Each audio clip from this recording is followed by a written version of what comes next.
Hello students, physics 101.com YouTube channel में आप सभी का स्वागत है। जैसा कि आप सभी को पता है, क्लास 10th एनसीईआरटी फिजिक्स का फर्स्ट चैप्टर हमने स्टार्ट किया था और उसका पार्ट 1 कंप्लीट हो चुका है। आज हम लोग देखेंगे पार्ट 2 और इस पार्ट 2 का जो फर्स्ट टॉपिक है ये है प्रकाश का परावर्तन। प्रकाश का परावर्तन क्या है, देखिएगा। अगर प्रकाश की किरण हम लोगों ने पढ़ी थी फर्स्ट पार्ट में। अगर कोई प्रकाश की किरण किसी माध्यम में चले ऐसे और किसी सतह से टकराए, और सतह कैसी होनी चाहिए? चिकनी सतह। हालांकि प्रकाश का परावर्तन लगभग सभी सतहों से होता है, लेकिन अधिकतम प्रकाश का परावर्तन चिकनी सतहों से होता है। इसलिए हम ये मान कर चल रहे हैं कि यह सतह कैसी है? चिकनी सतह है। अगर कोई प्रकाश की किरण किसी माध्यम में चलकर किसी चिकनी सतह से टकराए और टकराने के बाद उसी माध्यम में वापस लौट जाए, तो इस घटना को हम कहते हैं प्रकाश का परावर्तन। फिर समझिए, यदि कोई प्रकाश की किरण किसी माध्यम में चलकर किसी चिकनी सतह से टकराए और टकराने के बाद उसी माध्यम में वापस लौट जाए, तो इस घटना को हम कहते हैं प्रकाश का परावर्तन। यहाँ से एक बात समझनी होगी आपको कि जो प्रकाश किरण आ रही है, ये प्रकाश किरण, इसे हम कहते हैं आपतित किरण। आपतित किरण। और जो प्रकाश किरण टकराने के बाद वापस जा रही है, इसे हम कहते हैं परावर्तित किरण। ठीक। और जिस बिंदु पर ये प्रकाश आपतित किरण गिर रही है, इसे कहते हैं आपतन बिंदु। क्या कहते हैं इसको? आपतन बिंदु। ठीक है। और इस आपतन बिंदु पर एक हम लंब खींचेंगे, ऐसे सीधा एक लंब खींचेंगे और इस लंब को हम कहेंगे अभिलंब। क्या बोलेंगे इसको? अभिलंब। तो आपके पास तीन चीजें, तीन क्यों चार चीजें हुई आपके पास। आपतित किरण, जो प्रकाश किरण आ रही है, टकराने के बाद जो प्रकाश किरण वापस जा रही है, इसे हम कहेंगे परावर्तित किरण, और जिस बिंदु पर आपतित किरण गिर रही है उस बिंदु को हम क्या कहेंगे? आपतन बिंदु। और इस बिंदु पर जो लंब खींचेंगे इसे हम कहेंगे अभिलंब। अब ध्यान दीजिएगा, यहाँ पर एक कोण यहाँ पर बन रहा है, किससे किसके बीच? आपतित किरण और अभिलंब के बीच। ठीक है। और एक कोण बन रहा है अभिलंब और परावर्तित किरण के बीच। ये तो जो यहाँ से ध्यान दीजिएगा आप लोग कि जो प्रकाश किरण आ रही है उसे कहेंगे आपतित किरण, जो प्रकाश किरण लौट रही है टकराने के बाद उसे कहेंगे परावर्तित किरण। आपतन बिंदु पर जो लंब खींचा गया है इसे हमने कहा अभिलंब। आपतित किरण और अभिलंब के बीच का जो ये कोण है आपको दिखाई पड़ रहा है, इस कोण को हम क्या कहेंगे? आपतन कोण। क्या कहेंगे इसको? आपतन कोण। आपतन कोण। और इस कोण को हम कहेंगे परावर्तन कोण। आपतन कोण का जो सिंबल है वो होता है स्मॉल आई, और परावर्तन कोण का जो सिंबल है वो है स्मॉल आर। तो प्रकाश का परावर्तन क्या है? जब कोई प्रकाश किरण किसी माध्यम में चलकर चिकनी सतह से टकराने के बाद वापस उसी माध्यम में लौट जाती है, तो इस घटना को हम क्या कहते हैं? प्रकाश का परावर्तन। कोण आपके पास दिखाई पड़ रहे हैं, दो कोण हैं आपको दिखाई पड़ रहे हैं, आपतन कोण और परावर्तन कोण। तो प्रकाश का परावर्तन हुआ। आगे टॉपिक है परावर्तन के नियम। परावर्तन के नियम। परावर्तन के देखिएगा, अब है परावर्तन के नियम। तो फर्स्ट जो इसका रूल है वो क्या है? आपतन तथा परावर्तन कोण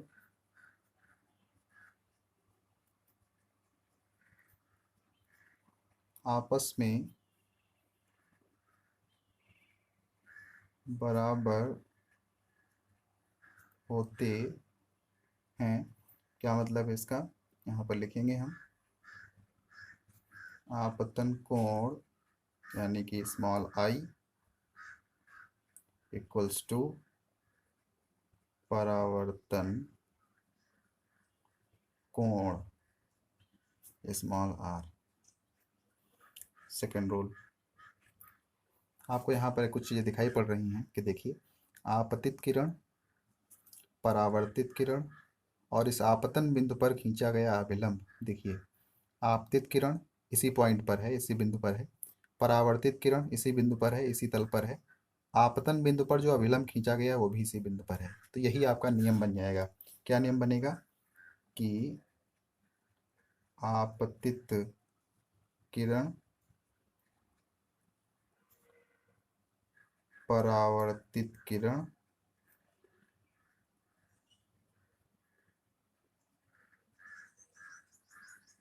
तथा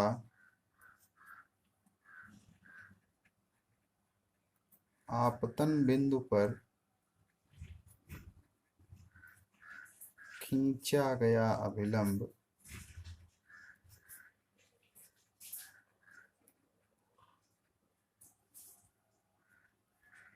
सभी, कौन कौन सभी? आपतित किरण, परावर्तित किरण और अभिलंब सभी एक ही तल में होते हैं। ठीक है, तो आपका ये परावर्तन, प्रकाश का परावर्तन और परावर्तन के नियम कंप्लीट हुए। आइए आगे बात करते हैं। आगे हम लोग बात करेंगे गोलीय दर्पण की।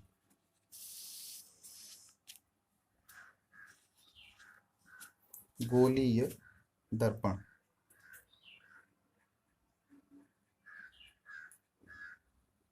गोलीय दर्पण स्फेरिकल मिरर।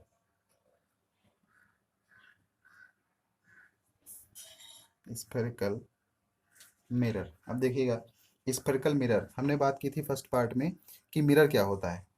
ठीक है, इस बात इस चीज़ की हमने बात की थी कि मिरर क्या होता है। हमने कहा था कि अगर कोई पृष्ठ है कांच का और उसे किसी एक साइड पर पेंट कर दी जाए, ठीक है, तो दूसरी तरफ क्या होगा? दूसरी तरफ का जो पार्ट है उसमें हमारा चेहरा दिखने लगता है और इसे हम कहते हैं मिरर, दर्पण बोलते हैं। ठीक है, लेकिन हम इसकी बात कर रहे हैं गोली दर्पण की। इसका मतलब है गोली दर्पण बनाना है तो ये दर्पण कैसा था? ये तो समतल दर्पण था। जैसा पृष्ठ होगा पेंट करने के लिए, जैसा पृष्ठ हम इस्तेमाल करेंगे वैसा ही दर्पण बनेगा। गोली दर्पण क्या करेंगे? जैसे हमने क्या किया, एक कांच का खोखला गोला लिया, कांच का खोखला गोला लिया और उसको यहाँ से कट कर दिया। तो कट कर दिया, इधर वाला भाग मिला कुछ ऐसा। अब देखिए, इसमें एक सतह उभरी हुई है और एक सतह दबी हुई है। तो जो उभरी सतह है, उभरी सतह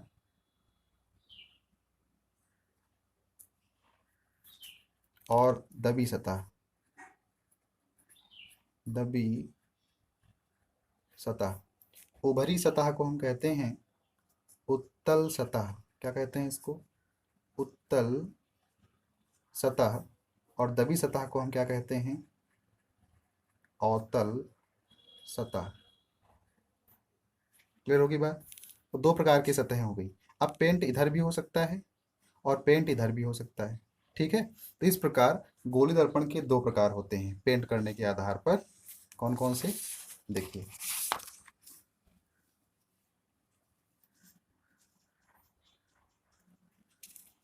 देखिएगा, दो प्रकार।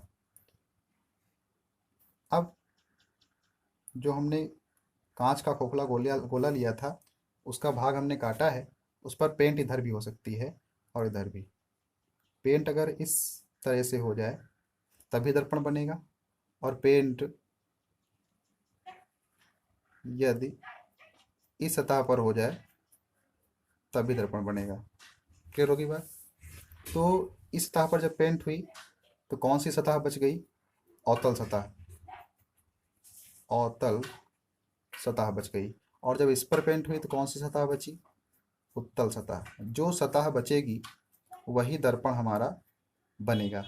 तो हमने कहा यहाँ अवतल सतह बची और यहाँ उत्तल सतह बची, तो जो सतह बनेगी वही हमारा दर्पण हो जाएगा। तो ये कौन सा दर्पण बनेगा? उत्तल दर्पण। और ये कौन सा दर्पण बनेगा? अवतल दर्पण। क्लियर होगी बात? तो उत्तल उत्तल दर्पण बनाने के लिए हमें क्या करना पड़ेगा? कांच का खोखला गोला लेंगे और कांच के खोखले गोले का एक भाग लेंगे, काट लेंगे उसमें से, और उसकी अवतल सतह पर पेंट करेंगे। उत्तल दर्पण बनाने के लिए पेंट कहाँ की जाएगी? अवतल सतह पर पेंट की जाएगी। और अवतल दर्पण बनाने के लिए उत्तल सतह पर पेंट की जाएगी। ठीक है, जैसा दर्पण बनाना हो उसका विपरीत वाली सतह पर पेंट किया जाएगा। ठीक है, क्लियर होगी बात? तो यहाँ पर अवतल दर्पण बना हुआ है और ये है उत्तल दर्पण। क्लियर होगी बात? अब गोलीय दर्पण से संबंधित कुछ परिभाषाएं हैं। गोलीय दर्पण से संबंधित कुछ परिभाषाएं। ठीक है, अब परिभाषाएं कौन कौन सी? तो फर्स्ट पार्ट है इसका, दर्पण का ध्रुव। दर्पण का ध्रुव, ध्रुव को हम कहते हैं पोल पी। ठीक है, क्या होता है पोल? तो यहाँ पर एक हम फिगर बना लेते हैं, ध्यान दीजिएगा। कोई भी फिगर ले लें, दोनों में से कोई भी एक। तो चलिए, हमने एक फिगर ले लिया। अब तो कोई भी दर्पण हम बना लेंगे। तो मान लीजिए हमने इसकी उभरी हुई सतह पर यानी उत्तल सतह पर पेंट कर दी है। तो दर्पण हमारा कौन सा बना है? अवतल दर्पण। तो दर्पण बना अवतल दर्पण। तो देखिएगा, इतने में पेंट कर दी गई है। तो ये पूरा जो भाग है इधर वाला, ये परावर्तक बन गया है, यानी प्रकाश किरण आएगी, टकराने के बाद वापस चली जाएगी। तो इतना भाग पूरा हमारा क्या है? यहाँ से यहाँ तक का परावर्तक बन गया है। तो जो परावर्तक भाग है, परावर्तक सतह जो है, इस परावर्तक सतह का जो मध्य बिंदु होगा, इसे हम क्या कहेंगे? पी। क्या कहेंगे? पी, यानी कि पोल। दर्पण का ध्रुव क्या होता है? गोलीय दर्पण के परावर्तक सतह के मध्य बिंदु को दर्पण का ध्रुव कहते हैं। क्लियर होगी बात?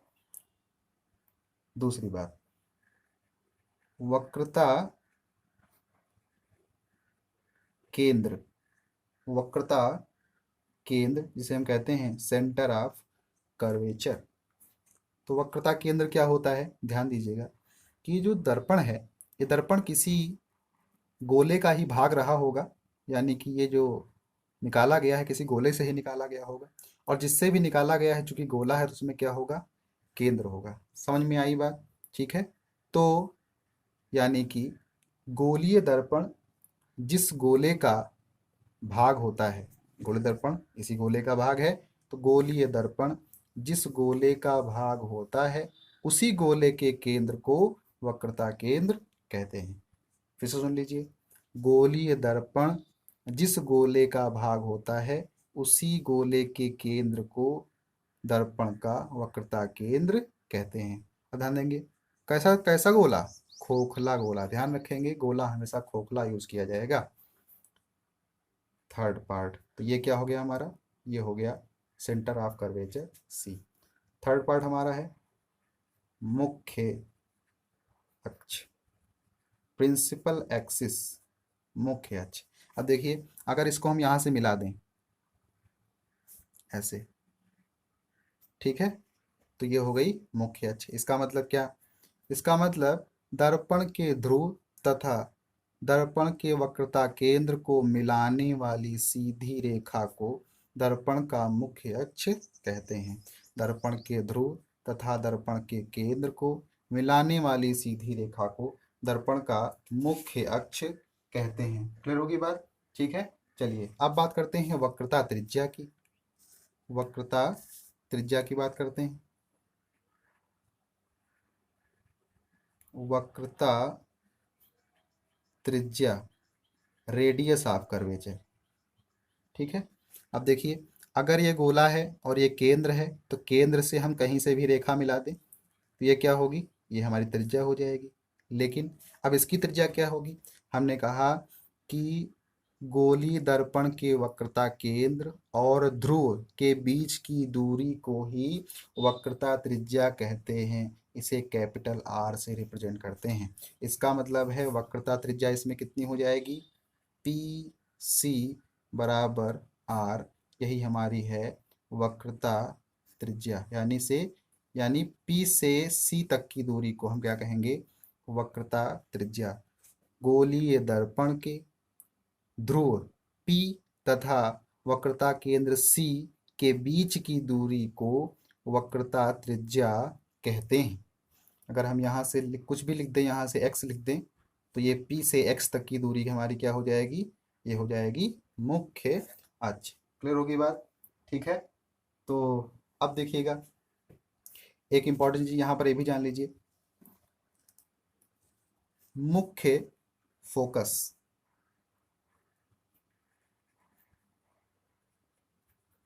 मुख्य फोकस, ठीक है। अब मुख्य फोकस क्या होता है, चलिए अब दोनों का मुख्य फोकस क्या होगा, डिफरेंट टाइप का होगा। ठीक है, कैसे देखिएगा, यहां पर हमने क्या किया, एक दर्पण बना लिया और ये दर्पण कैसा है, ये दर्पण है अवतल। कैसा दर्पण है, अवतल दर्पण है। और यहाँ पर हमने क्या किया, उत्तल दर्पण बना लिया।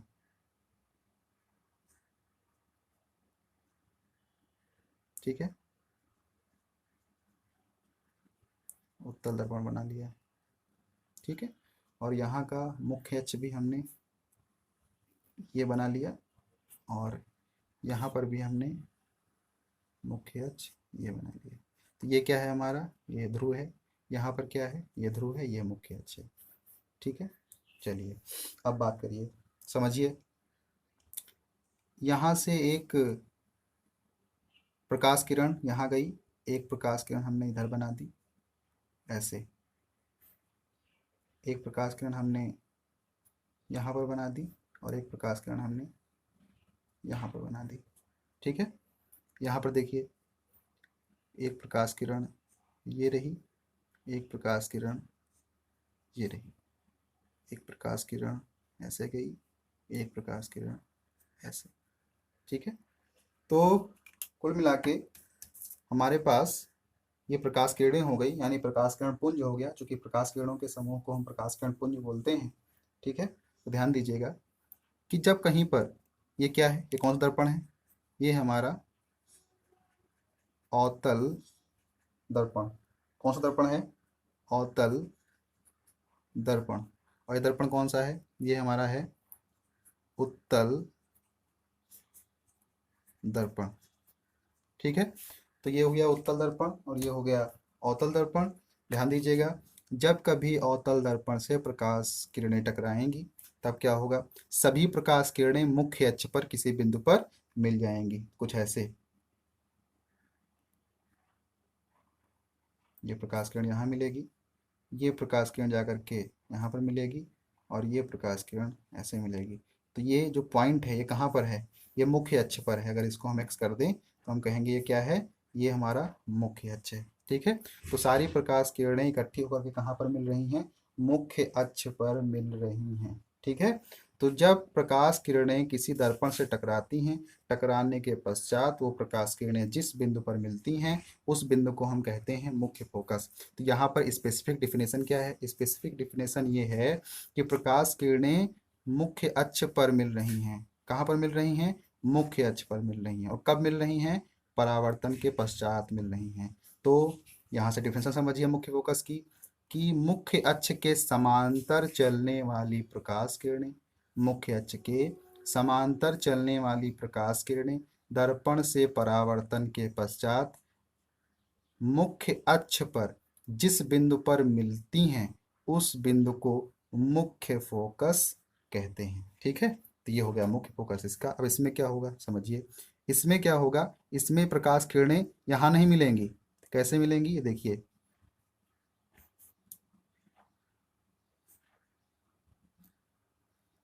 कुछ ऐसा होगा यहाँ पर,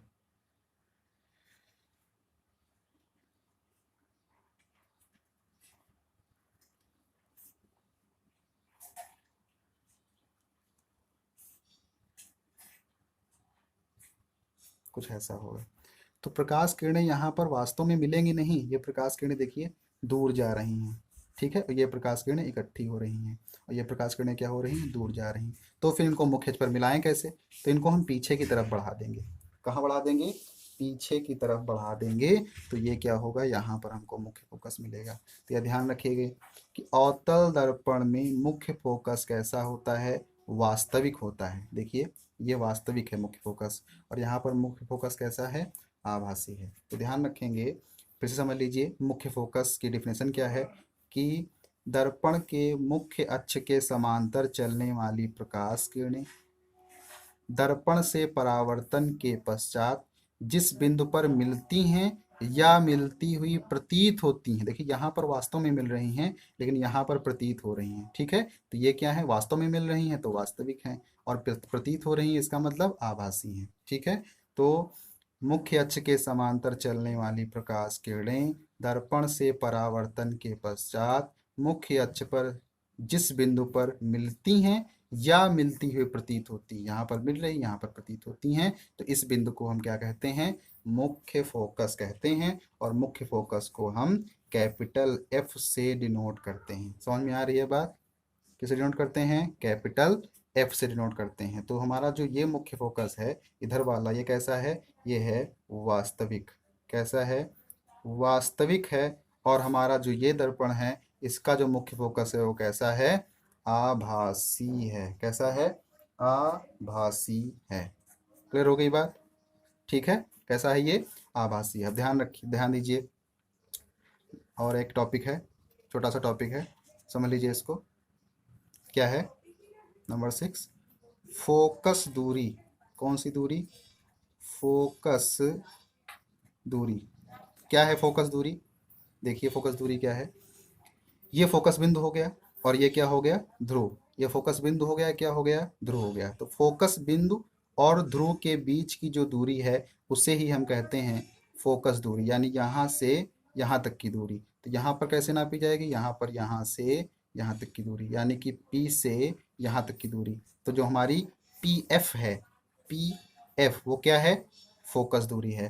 तो दर्पण के ध्रुव से मुख्य फोकस के बीच की दूरी, दर्पण के ध्रुव से मुख्य फोकस के बीच की दूरी, ये भी मुख्य फोकस के बीच की दूरी है और ये भी मुख्य फोकस के बीच की दूरी है। क्लियर होगी बात, तो ये मुख्य फोकस के बीच की दूरी है, ये भी मुख्य फोकस के बीच की दूरी है। तो अगर इसको हम F बोल रहे हैं तो P से F तक की दूरी हमारी क्या हो गई, फोकस दूरी हो गई। और फोकस दूरी को स्मॉल f से डिनोट करते हैं।